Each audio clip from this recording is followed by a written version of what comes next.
नमस्कार, आप देख रहे हैं स्पेशल कवरेज न्यूज़ और मैं हूं आपके साथ अरुण मिश्रा। हमारे साथ बात करने के लिए मौजूद हैं वरिष्ठ पत्रकार आदरणीय संतोष पाठक जी। स्वागत और अभिनंदन। बहुत बहुत धन्यवाद अरुण भाई और तमाम दर्शकों को, स्पेशल कवरेज न्यूज के तमाम दर्शकों को नमस्कार। और एक बड़ी खबर लेकर हम हाजिर हुए हैं आपके सामने। आज वर्ष 2025 का आखिरी दिन, कुछ घंटों बाद नए वर्ष की शुरुआत हो जाएगी।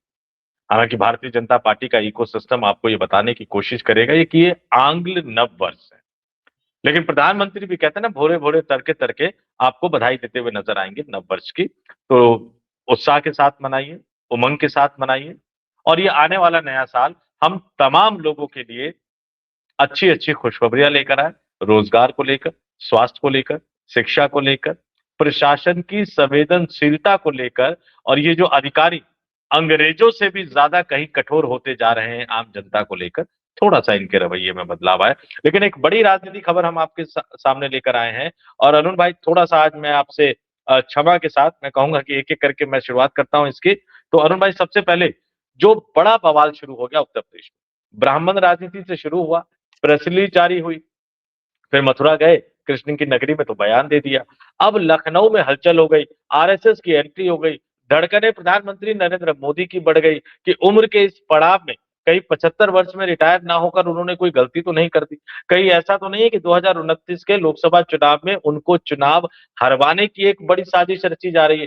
डर बैठ गया उनके मन में। अब वो जब डर बैठ गया तो पिछले कुछ दिनों से लगातार नेताओं को बुलाए जा रहे हैं प्रधानमंत्री आवास पर, मुलाकात कर रहे हैं, ग्राउंड जीरो की रिपोर्टिंग ले रहे हैं। और जैसे ही रिपोर्ट उनको मिली, दिल की धड़कन बढ़ गई। राजनाथ सिंह को दौड़ा दिया उत्तर प्रदेश, जाओ और देखो। और राजनाथ सिंह का क्या कनेक्शन है वाराणसी से, ये भी आपको बताऊंगा। लेकिन अरुण भाई, सबसे पहले आपसे आग्रह करूंगा, जरा पहले शुरुआत कर लेते हैं 26 दिसंबर के साथ। ब्रजेश पाठक जी की तस्वीर दिखाइए जरा। छब ये तो मुलाकात कल हुई है पंकज चौधरी की उत्तर प्रदेश के मुख्यमंत्री योगी आदित्यनाथ के साथ। एक बड़ी बैठक भी हुई है। तो ये मुलाकात की तस्वीर, और जो बीजेपी में माहौल बना हुआ है, जो बीजेपी में खलबली मची हुई है, ये देखिए 26 दिसंबर, 25 दिसंबर को प्रधानमंत्री का लखनऊ दौरा, उससे पहले 24 दिसंबर को वो बुलाते हैं पंकज चौधरी को, 25 दिसंबर को लखनऊ जाते हैं, उनके उड़ते ही प्रेस रिलीज जारी हो जाती है, प्रधानमंत्री के पास खबर पहुंचती है कि अब तो हंगामा हो गया, जीतना मुश्किल हो जाएगा। तो ब्रजेश पाठक को बुलाते हैं, उनके साथ जो बगल में खड़े हैं वाराणसी के मेयर खड़े हैं, ग्राउंड जीरो की रिपोर्टिंग लेते हैं। जो खबर आती है वो उनको चौंका देती है। उसके बाद दिल्ली से लेकर लखनऊ तक बैठकों का दौर शुरू होता है। लेकिन ये डैमेज कंट्रोल किया जाता है। पंकज चौधरी पता नहीं किसके कहने पर मथुरा जाते, जाके फिर बयान दे देते हैं, ब्राह्मण विधायकों को चेतावनी देते हैं। उसके बाद केशव प्रसाद मौर्य की मुलाकात नीति नवीन से होती है, पीएन पाठक मोर्चा खोल देते हैं जिनके आवास पर भोज का आयोजन था। ये हलचल लगातार बढ़ रही है। लेकिन इस बीच 30 दिसंबर की एक और तस्वीर दिखाई है, एक और ब्राह्मण नेता के साथ प्रधानमंत्री, और ये लक्ष्मीकांत वाजपेयी जी है, पूरे के पूरे परिवार के साथ प्रधानमंत्री नरेंद्र मोदी से मुलाकात कर रहे हैं। और ये मैसेज देने की कोशिश प्रधानमंत्री कर रहे हैं कि नहीं नहीं, हम तो ब्राह्मणों का अपमान नहीं कर सकते। लक्ष्मीकांत वाजपेयी जी, याद दिला दूं, 2014 में जब ऐतिहासिक जीत भारतीय जनता पार्टी को उत्तर प्रदेश में मिली थी लोकसभा चुनाव में, 80 में से 73 सीटें भारतीय जनता पार्टी जीती थी, एनडीए गठबंधन यानी अपना दल के साथ मिलकर। उस समय लक्ष्मीकांत वाजपेयी प्रदेश अध्यक्ष हुआ करते थे। ये लक्ष्मीकांत वाजपेयी के साथ जो मुलाकात की कई तस्वीरें हैं, बच्चे के साथ, उनके परिवार के साथ, ये 1-to-1 मुलाकात की तस्वीर, और एक कागज प्रधानमंत्री नरेंद्र मोदी के हाथ में है। अब कयास लगाते रहिए कि ये कागज क्या है, क्या कहीं वो गणित तो नहीं है कि भैया ये ब्राह्मणों का जो अपमान किया तो इतनी सीटें आप हार जाओगे। कहीं ऐसा गणित तो नहीं है कि वाराणसी का बूथ वाइज उनको समीकरण बता दिया गया हो। इस कागज में क्या है मुझे पता नहीं, लेकिन लक्ष्मीकांत वाजपेयी जी अगर परिवार के साथ मिलने गए हैं और पारिवारिक मुलाकात के दौरान भी कागज थमा रहे हैं, तो मान के चल लीजिए कि कोई गंभीर कागज ही है, कोई गंभीर मुद्दा ही है। और उसके बाद फिर मीटिंगों का दौर, और पंकज चौधरी कल पहुंचते हैं उत्तर प्रदेश के मुख्यमंत्री योगी आदित्यनाथ से मिलने के लिए। जो तस्वीर अब आपके स्क्रीन पर दिखाई जा रही है, एक बड़ी बैठक भी हुई है, उस बड़ी बैठक के बारे में भी आपको बताएंगे। और उसके बाद इन पंकज चौधरी साहब के जो गुरु है रमापति राम त्रिपाठी, उनके साथ मिलने के लिए पहुंचते हैं पत्रकार रहे किसी जमाने में, वर्तमान में विधायक, योगी आदित्यनाथ के इकोसिस्टम में जुड़े बताए जाते हैं, योगी आदित्यनाथ के करीबी बताए जाते हैं चलमनी त्रिपाठी। हालांकि कहने वाले तो ये भी कहते हैं कि योगी मीडिया सलाहकार आदित्यनाथ, भी रहे थे, हाँ पहले मीडिया कहने सलाहकार वाले, थे। हाँ कहने वाले ये भी कहते हैं कि योगी आदित्यनाथ के जो दूसरे करीबी हैं वो मीडिया के कामकाज में इनके हस्तक्षेप से बहुत ज्यादा संतुष्ट नहीं है। तो इनकी भी कुर्बानी देने की तैयारी की जा रही है। अब कौन कुर्बान होगा नहीं होगा पता नहीं, लेकिन ये सारी मुलाकातें हैं। अब इस मुलाकात में खबर क्या आई कि रमापति राम त्रिपाठी मैनेज करने की कोशिश कर रहे हैं, उनको लगाया गया है। उन्होंने कहा अगर कोई दिक्कत होती तो प्रदेश अध्यक्ष से बात करते। अरे भैया, इतना तो झूठ की खेती मत करो, क्योंकि ब्राह्मण विधायक बैठक कर रहे हैं लखनऊ से दिल्ली तक, कई बड़े नेताओं को पता था।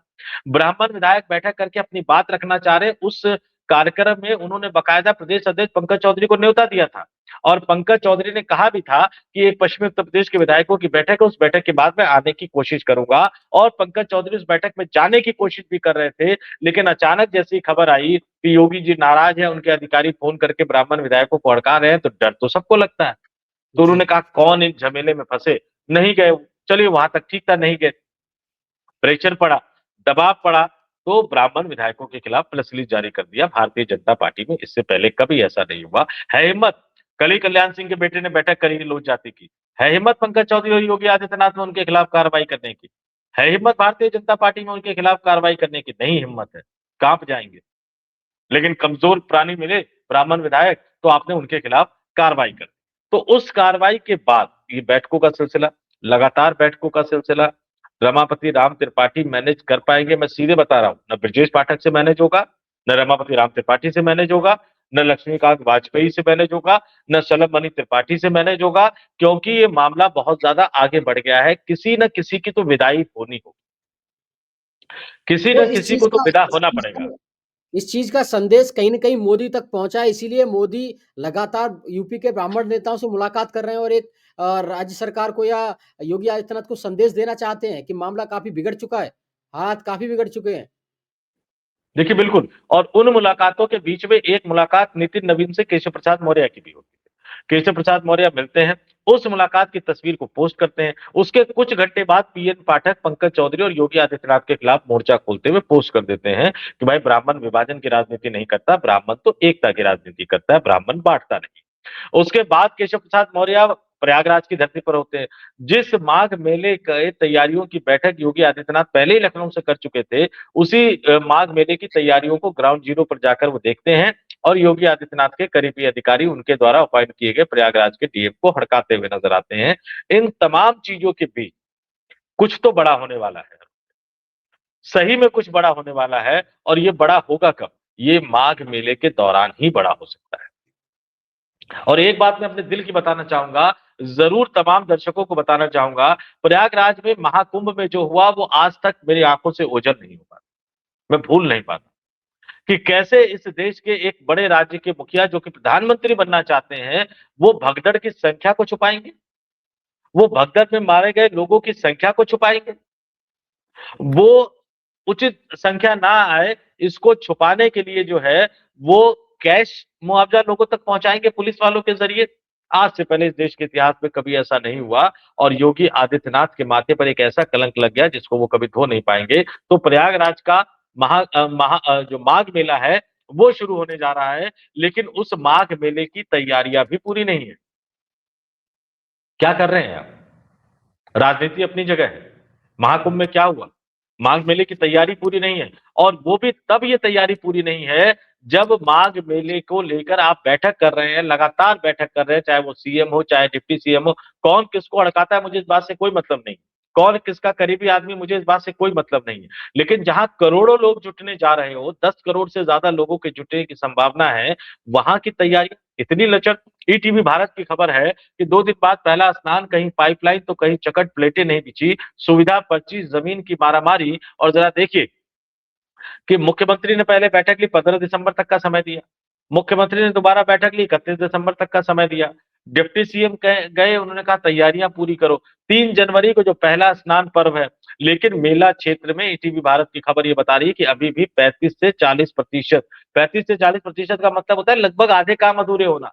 कर क्या रहे थे लेकिन ये लोग? डीएम साहब तो रोटियां सेकने में बिजी हैं, रोटियां सेक रहे हैं। हाँ, क्योंकि उनको लगता है कि महाराज जी के करीबी है तो आगे अच्छी पोस्टिंग मिलेगी। लेकिन अब देखिए क्या हो रहा है, कहीं पानी निकासी का पाइप नहीं बिछा, कहीं सीवर लाइन नहीं पड़ी, संस्थाओं के टेंट अधूरे हैं।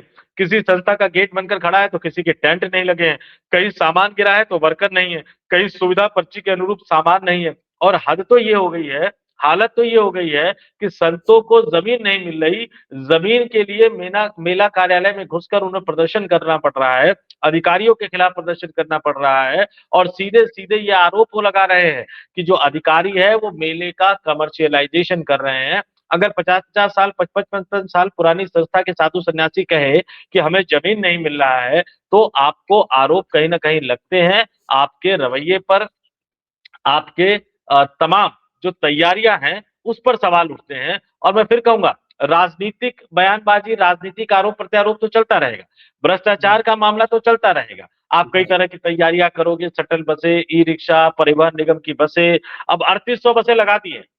पूरे उत्तर प्रदेश से माघ मेला में श्रद्धालुओं को ले जाने के लिए 3800 बसें लगाई है। माघ मेले में 2800 बसें आमतौर पर चलाई जाती है, इस बार 3800 बसें लगा दी गई है। ये सिर्फ उत्तर प्रदेश का है, पूरे देश से श्रद्धालु वहां आएंगे। आप पूरे देश से लोगों को न्योता भेज रहे हो और आपके यहाँ तैयारियां पूरी नहीं है। मतलब आपने, आप कल्पना कीजिए, आम आदमी के हिसाब से कहता हूं कि किसी के घर में शादी का आयोजन है, 1000 लोगों को न्योता दे दिया, तैयारी 200 लोगों की भी नहीं है, तो बाकी 800 लोग क्या करें? फिर भगदड़ की स्थिति बचेगी, फिर कुंभ में जैसा हुआ वो हुआ। तो मैं भगवान के लिए कहूंगा कि राजनीतिक आरोप प्रत्यारोप अपनी जगह है, खेला करते रहिए, भ्रष्टाचार की गंगा बहाते रहिए, माफ कीजिएगा लेकिन इस शब्द का मैं इस्तेमाल कर रहा हूं, लेकिन आदमियों की, श्रद्धालुओं के जीवन से खिलवाड़ तो मत कीजिए। एक कलंक पहले लग चुका है, दूसरा कलंक मत लगाइए। और पूरे स्नान की तारीख में बता देता हूं, अगर अधिकारियों को ध्यान नहीं होगा, क्योंकि वो तो रोटियां सेकने में लगे हुए हैं कि बाबा के यहाँ चले जाओ, रोटियां बेच दो तो शायद तरक्की मिल जाए। 3 जनवरी को पहला स्नान है, क्या तैयारी है प्रशासन की, योगी आदित्यनाथ की सरकार की? 15 जनवरी को दूसरा है, 18 जनवरी को तीसरा है, 23 जनवरी को चौथा है, 1 फरवरी को पांचवा है, 15 फरवरी को छठा है। इस दिन भीड़ बेतहाशा आई। तो योग्य अधिकारी को लगाइए, अब 3 ईमानदार जनवरी अधिकारी तो को आएगी, लगाइए, अब सक्षम क्या 3 अधिकारियों जनवरी को तो आने लगाइए। वाली है। 3 जनवरी तो बिल्कुल नज़दीक है, बिल्कुल आपके सिरहाने पे खड़ी हुई है 3 जनवरी। क्या तैयारियाँ हैं प्रशासन की? कोई तैयारी नहीं है, आज 31 दिसंबर है, 30 से 40% तैयारियां अधूरी है। मतलब आप क्या एक बड़े हादसे को भगवान न करे, लेकिन इनकी लापरवाही एक बड़े हादसे को न्योता दे रही। मतलब कुंभ के इस बड़े हादसे से सरकार ने कोई सबक नहीं लिया इसका मतलब। तैयारियां देख के तो लग रहा है कि नहीं लिया है। अब आते हैं राजनीति पे। ये तो मैं व्यक्तिगत अपील मैंने की है मुख्यमंत्री से और उप मुख्यमंत्री से और अधिकारियों से। चलिए अब क्या है मुद्दे पे लौट कि जाते हैं, मुद्दे पे लौट के आते हैं। रमापत राम त्रिपाठी ने सभी ब्राह्मण विधायकों से फ़ोन पर भी बात की है, जैसा कि आपने बताया कि डैमेज कंट्रोल की ज़िम्मेदारी रमापत राम त्रिपाठी को मिली है। पूर्व में प्रदेश अध्यक्ष रहे हैं, पूर्वांचल में ब्राह्मणों का बड़ा चेहरे हैं और सबसे ख़ास बात ये है कि जो नए नवेले यूपी प्रदेश अध्यक्ष हैं पंकज चौधरी, उनके राजनैतिक शिष्य माने जाते हैं। वो रमापत राम त्रिपाठी को अपना राजनीतिक गुरु मानते हैं।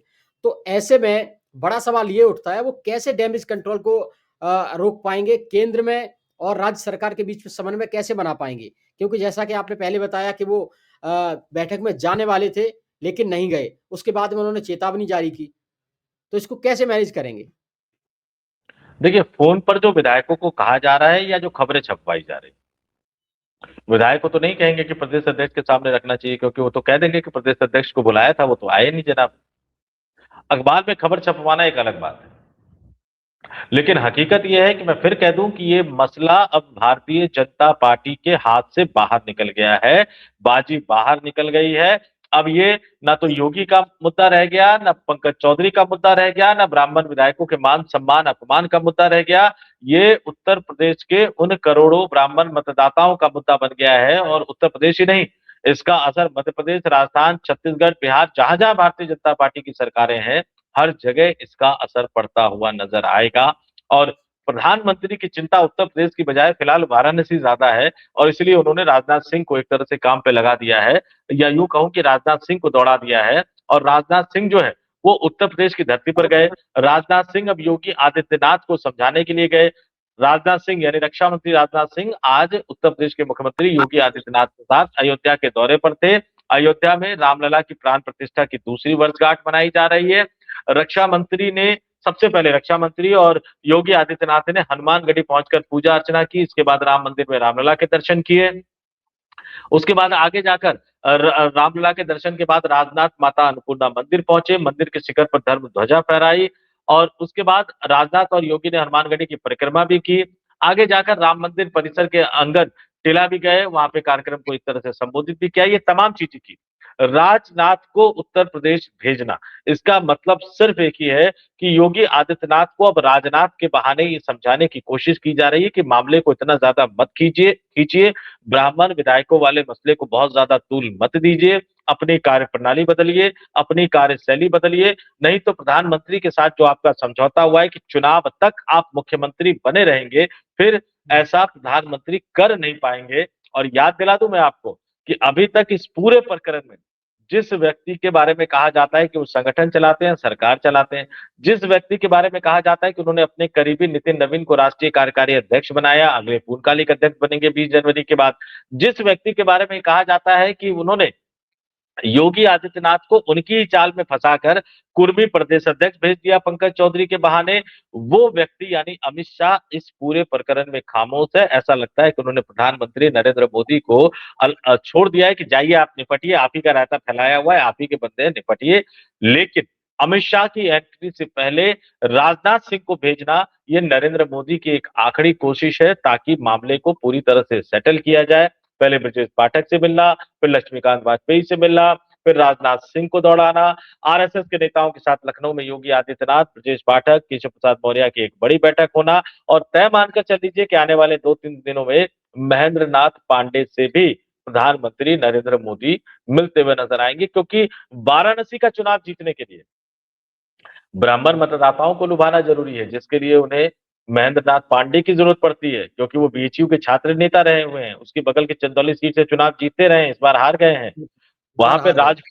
वहां पे राजपूतों को लुभाने के लिए राजनाथ सिंह की जरूरत पड़ती है। बिल्कुल आखिरी दौर में जाके वाराणसी में लोकसभा चुनाव के टाइम पे राजनाथ सिंह की प्रेस कॉन्फ्रेंस करवाई जाती है।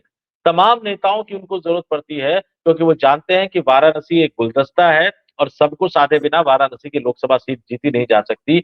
2014 में मुरली मनोहर जोशी का टिकट काट कर वाराणसी से वो चुनाव तो लड़े थे, लेकिन फिर भी आश्वस्त नहीं थे अपनी जीत के प्रति। कह तो रहे थे कि गंगा मैया ने बुलाया है, लेकिन जी, गंगा मैया के बेटे बेटियों पर उनको बहुत ज्यादा भरोसा नहीं था। तो एक लोकसभा सीट वो गुजरात से भी लड़े थे। 2014 के लोकसभा चुनाव में 2 सीटों से लड़े थे, एक गुजरात की जी, लोकसभा सीट और एक उत्तर प्रदेश की वाराणसी सीट। और 2024 के लोकसभा चुनाव में जिस तरह से कई राउंड में वो पिछड़ते हुए नजर आ रहे थे, उनको सबक मिल गया कि वाराणसी की जनता उनके उनके कामकाज, उनके नेताओं के कामकाज से संतुष्ट नहीं है। इसलिए अब 29 का डर उनको सताने लगा है और उनके डर को अगर योगी आदित्यनाथ दूर नहीं कर पाएंगे, मैं फिर से दोहरा रहा हूं, अगर जी, वाराणसी के उनके डर को योगी आदित्यनाथ दूर नहीं कर पाएंगे, तो फिर उत्तर प्रदेश में बदलाव की ऐसी बयार बहेगी, ऐसा राजनीतिक घमासान शुरू हो जाएगा जिसको न मोदी रोक पाएंगे, न योगी रोक पाएंगे। और लोग भले ही कुछ भी कहते रहे, लेकिन मैं फिर कह रहा हूं, बदलाव की बयार शुरू होनी है। ये बदलाव हुँ, की बयार मंत्री के स्तर पर रहेगी, संगठन के स्तर पर रहेगी, या प्रदेश अध्यक्ष और मुख्यमंत्री के स्तर पर तक पहुंच जाएगी। ये इस बात पे तय होगा कि आने वाले कुछ दिनों में योगी आदित्यनाथ क्या करते हैं, राजनाथ सिंह ने जो सलाह दी है उस सलाह का कितना असर होगा, दिल्ली दरबार से जो संदेशे जा रहे हैं उस संदेशे का कितना असर होगा। और मैं फिर दोहरा देता हूं कि न सलम त्रिपाठी इस मामले में कुछ कर सकते हैं, न ब्रजेश पाठक इस मामले में कुछ कर सकते हैं, न लक्ष्मीकांत वाजपेयी इस मामले में कुछ कर सकते हैं, न रमापति राम त्रिपाठी इस मामले में कुछ कर सकते हैं। इस मामले में अगर कोई कर सकता है तो सिर्फ दो आदमी, योगी आदित्यनाथ और पंकज चौधरी। पंकज चौधरी को अपने प्रेस रिलीज और अपने बयान से वापस लौटना होगा, खेद प्रकट करना होगा, नहीं तो उत्तर प्रदेश के करोड़ों ब्राह्मण जो है वो बीजेपी को दोबारा वोट देंगे नहीं। और यही डर प्रधानमंत्री नरेंद्र मोदी को सता रहा है। चलिए आपने बहुत महत्वपूर्ण बात बताई, लेकिन मैं एक छोटा-सा आपको एक ट्वीट दिखाता हूँ, जो ब्राह्मण जो विधायकों की बैठक हुई उसके अगुवाकार बताए जाते हैं पीएन पाठक जी। उन्होंने एक ट्वीट किया है।